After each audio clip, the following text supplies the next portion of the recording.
Bonjour tout le monde, alors j'espère que vous allez bien. Aujourd'hui on se retrouve pour une nouvelle vidéo. Alors aujourd'hui j'ai décidé de vous partager les choses que je fais pour bien commencer, bien débuter un mois. Donc si cette vidéo vous intéresse, keep watching. D'abord, pourquoi est-ce que je fais cette vidéo? Pourquoi est-ce que je fais ces choses pour bien commencer le mois? Je me rends compte que plus on est organisé et plus on peut faire de choses et plus on est productif aussi. Donc c'est vraiment quelque chose qui est devenu indispensable pour moi. Bien sûr, il y a des choses parfois que je n'arrive pas à faire certains mois, mais quand je me rends compte que je n'ai pas réussi à le faire, j'essaye de faire en sorte de le faire la prochaine fois parce que ça a vraiment un impact positif pour moi. Donc ça va être un peu sous forme d'astuces, sous forme de partage tout simplement aussi parce que je vois le côté positif que ça a eu pour moi et je me dis je suis obligée de vous le partager en fait parce que ça change quand même un peu la vie en fait de faire ces choses-là pour bien commencer un mois. Donc voilà. La première étape que je trouve un peu basique, c'est de faire un point sur le mois qui vient de s'écouler, le mois passé. Donc savoir est-ce que vous avez atteint vos objectifs, est-ce que tout s'est bien passé, est-ce que au niveau organisation c'était bien, c'était pas bien. Voilà, faire un point, dire ok, j'avais ça à faire pendant tel mois, je devais faire ci, je devais faire ça, est-ce que ça a été fait, est-ce que ça n'a pas été fait, pourquoi, et qu'est-ce qu'on va essayer de changer pour le mois d'après. Deuxième chose qui est très importante aussi, c'est de prier. Alors ça peut paraître pour certains bizarre, pour d'autres logique, mais je tiens quand même à le partager. Prier pour confier et placer ce mois entre les mains de Dieu. Je trouve que c'est important aussi de se poser aussi, et là aussi de faire un point avec Dieu, de dire ok, ce mois-ci il y a eu ça, ça, ça, ça, ça, qu'on travaille ensemble pour que le mois qui arrive soit mieux. Pour ma part, ce que j'aime faire aussi beaucoup, c'est faire un point financier. Donc comme on m'a dit souvent, on m'a dit ouais c'est parce que tu as fait de la comptabilité que je sais pas. Mais en tout cas, j'aime beaucoup planifier, organiser en tout cas mes finances. Donc je vais essayer de vous montrer sans tout vous montrer. Je vous montre en même temps un modèle, donc, parce que je le fais aussi pour mon frère.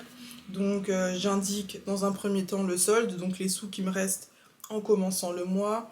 J'indique le salaire que j'aurai du coup pour ce mois-là, qu'est-ce que je mets en épargne dans tel ou tel compte, ma participation pour les courses, pour le téléphone, pour la voiture. Et ensuite dans la catégorie autres, ça va être toutes les dépenses autres. Je suis partie au restaurant, je suis partie au cinéma, et du coup je vais tout répertorier ici. Et ça me permet d'avoir un suivi sur ce que j'ai dépensé en fait. Donc ce qui peut être intéressant, c'est à la fin d'un mois, calculer ok, combien est-ce que j'ai dépensé pour le restaurant. Ok, ça veut dire que le mois prochain, je vais essayer de diminuer un peu parce que j'ai quand même un peu exagéré, j'aurais pu cuisiner. Ou voilà, des choses comme ça. Et du coup, je le fais depuis plusieurs mois et ça me permet d'avoir aussi un suivi sur ce que j'utilise. Quand je vais rechercher dans mes comptes qui sont censés être des comptes où je mets des sous de côté, me dire ok, là j'ai pris ça de côté, je remets tant le mois d'après, etc. Donc ça me permet d'avoir un suivi financier et ça permet aussi d'atteindre au final ses objectifs parce que quand tu mets des sous de côté, quand tu gères bien tes sous, ça te permet aussi de mettre en place tes objectifs futurs, professionnels, etc., immobilier, donc voilà, ça a son importance. La chose, c'est de planifier au maximum, donc moi pour ma part, ça fait quelques années que j'utilise des bullet journal, donc c'est assez libre, mais vous pouvez très bien prendre un agenda et je planifie dessus. Par exemple, là on entame le mois de novembre. Ok, au mois de novembre, qu'est-ce que j'ai à faire? Et je note, ok, telle date, je dois aller faire ci, je dois aller faire ça, je dois partir en week-end tel jour.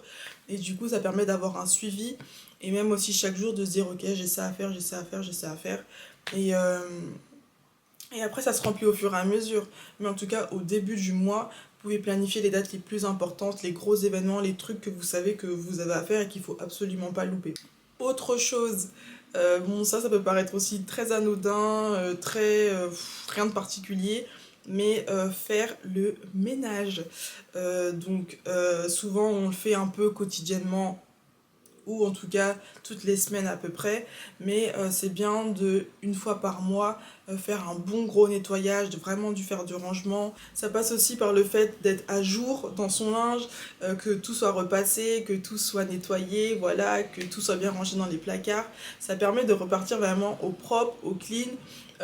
Moi, pour ma part, j'ai un bureau dans ma chambre pour pouvoir bosser, avoir envie de bosser, pour être productif, il faut que mon bureau soit rangé. Donc, ça permet de bien commencer le mois, de dire ok, tout est clean, tout est propre, maintenant j'ai plus qu'à faire et avancer sur mes projets, sur les choses que j'ai à faire. Donc, c'est un point qui paraît un peu bébête, mais qui a son importance. En dernière chose aussi que je fais pour bien commencer le mois, c'est faire les courses du mois aussi, tout simplement. Là aussi, je fais en sorte de m'organiser. J'essaye, j'avoue, je vous dis la vérité, que ça fait quelques temps, surtout depuis les vacances, que j'ai un peu arrêté de le faire, mais je sais qu'il faut que je reprenne. C'est de planifier les repas du mois. Donc c'est ce que je faisais, je planifiais le repas sur un mois. Donc j'organisais ça sur le matin midi et du coup je faisais mes calculs, me dire ok, donc il y a tel nombre de repas dans le mois, donc il faut que je trouve ce nombre de repas dans le mois. Et du coup, vu que je savais dans les grosses lignes, mais assez précisément quand même au final, ce que j'allais faire à manger, ça permettait aussi de faire mes courses en fonction de ça en fait. Et donc du coup, ça évite d'avoir des choses inutiles, enfin pas inutiles dans son frigo, mais des choses qu'on n'utilise pas, ou quand on veut cuisiner un plat, oh mince, j'ai pas tout ce qu'il faut, ou aussi flemme, et du coup je vais commander dehors, du coup je vais manger dehors. Donc le fait d'organiser aussi ses courses, ces repas du mois, ça reste assez intéressant. Vous pouvez le couper en deux, vous pouvez couper vos courses en deux, par exemple faire 2 semaines, vous planifiez les repas sur 2 semaines, faites les courses pour 2 semaines, et ensuite pour les 2 autres semaines du mois, pareil. Donc voilà, ça c'est aussi quelque chose qui est important, qui est intéressant, parce qu'au final je me rends compte que quand tu vas dans les magasins sans liste, sans rien, en général t'achètes tout et n'importe quoi, et concrètement quand t'arrives chez toi, bah tu sais pas vraiment quoi cuisiner, avec quoi, comment, voilà. Donc ça permet aussi de se simplifier la vie, de simplifier les choses. Et concrètement, même toute cette liste que je vous donne, c'est juste pour se simplifier la vie en fait, parce que on n'a pas un cerveau non plus extensible. Ok, on est capable de se souvenir de certaines choses, mais le fait de s'organiser, de planifier, de noter, ça permet aussi de nous décharger la tête et de ne pas se prendre la tête sur des choses qui sont importantes, mais pour lesquelles on n'a pas besoin de se casser la tête autant en fait. Autre petit truc que je fais, et c'est la dernière astuce de cette vidéo, c'est j'aime bien faire un soin. Corps, visage, gommage à fond, etc. Masque au visage, gommage aussi, pareil. Parce que j'aime bien aussi commencer le mois, j'ai pris soin de moi, ça me fait du bien, etc.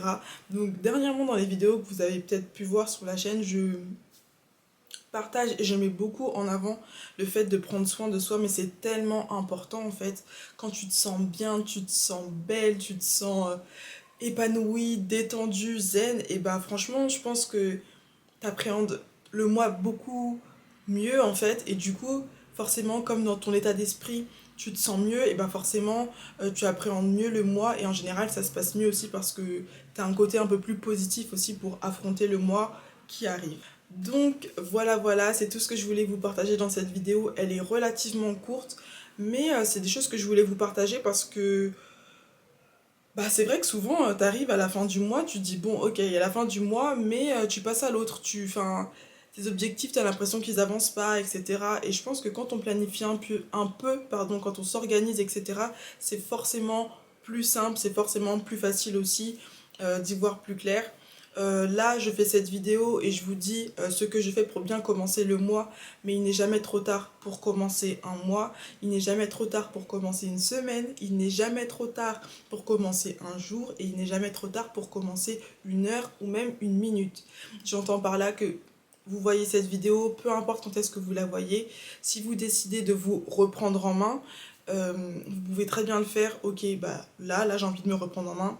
Peu importe l'heure, la minute, le jour de la semaine, le mois, vous pouvez vous remettre sur les rails entre guillemets, et ne pas vous dire bon bah j'attends la fin du mois, c'est une perte de temps aussi un peu. Donc voilà, c'est ça que je voulais vous dire, c'est ça que je voulais vous partager. Et aussi je tiens à rajouter que ce n'est pas grave si parfois vous ne parvenez pas à faire tout ce que vous aviez prévu, à ce que vous avez oui, à ce que vous étiez noté. En fait, ça arrive que des fois, t'aies pas envie de faire des choses, mais le tout, c'est des fois de réussir à se, à se booster un peu et à faire les choses parce que concrètement, on sait très bien que le truc le plus compliqué à faire, c'est de se lever. Mais une fois que t'es levé, ça va en fait. Donc vraiment, faut se faire un peu violence sur ça. Donc voilà, c'est tout pour cette vidéo. J'espère qu'elle vous a plu. N'hésitez pas à me dire dans les commentaires ce que vous faites aussi vous pour bien commencer votre mois. Qu'est-ce que vous faites, qu'est-ce que vous faites pas, qu'est-ce que vous aimeriez changer sur ce prochain mois de novembre. Donc voilà, je vous fais plein de gros bisous. Je vous embrasse, prenez soin de vous et que Dieu vous bénisse. Keys on the beat.